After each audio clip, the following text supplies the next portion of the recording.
ओम नमो भगवते वासुदेवाय। राधे राधे, जय श्री कृष्ण। आइए सुनते हैं कार्तिक मास की कथा का 11वां अध्याय।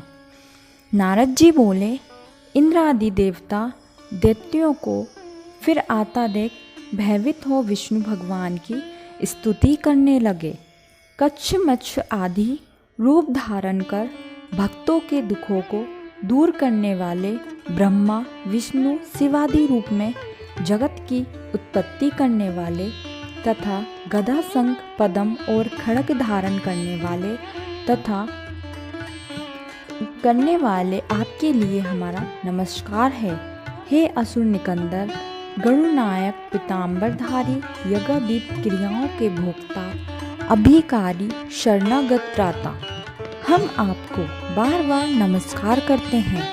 दैत्यों से संतापित मनुष्यों के दुखों को ध्वस्त करने के लिए वज्र रूप तथा शेषनाग की सैया पर शयन करने वाले सूर्य चंद्रमा रूपी 2 नेत्रधारी आपको बार बार नमस्कार है। नारद जी बोले, इस प्रकार दैत्यों के नाश करने वाले विष्णु भगवान ने देवताओं के संकट को जान लिया। तब क्रोध से खिन्न होकर शीघ्र ही गरुड़ पर सवार हो लक्ष्मीपति दीनानाथ प्रभु लक्ष्मी से बोले, तेरा भ्राता जलंधर देवताओं को दुख देता है, इससे मुझे उन्होंने बुलाया है, तो मैं युद्ध के लिए जाता हूँ।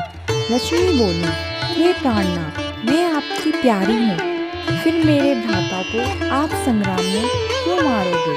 श्री भगवान बोले, शिव जी के अंश से पैदा ब्रह्मा के वरदान और तेरी प्रीति से ये जलंधर हमारे मारने योग्य नहीं है, तथापि मुझे देवताओं के लिए कुछ करना ही होगा।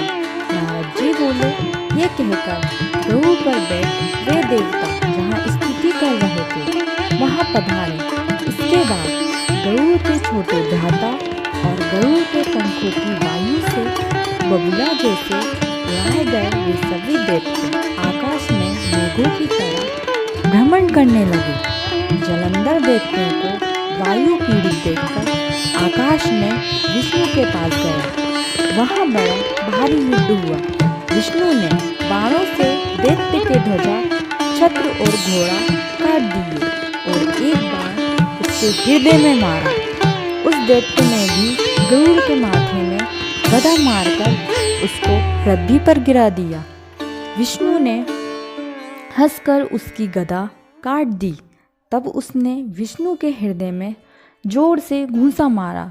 वे दोनों जब मल्ल युद्ध करने लगे तो उनकी भुजा और घोंटों की मार से पृथ्वी शब्दायमान हुई। वे दोनों अच्छी तरह युद्ध करने लगे। तब मेघ जैसी गंभीर वाणी से दैत्यराज से विष्णु भगवान बोले, मैं तेरे पराक्रम से प्रसन्न हुआ, तू वर मांग, नहीं देने योग्य भी वरदान मैं तुमको दूंगा। जलंधर बोला, हे भावुक, जो आप प्रसन्न हो तो मेरी बहन लक्ष्मी और अपने गणों सहित मेरे घर में रहो। नारद जी बोले, बहुत अच्छा, कहकर भगवान देवगणों और लक्ष्मी समेत जलंधर के पुर में पधार गए। महाबली जलंधर उन देवताओं को दैत्यों को सौंप पृथ्वी पर आया।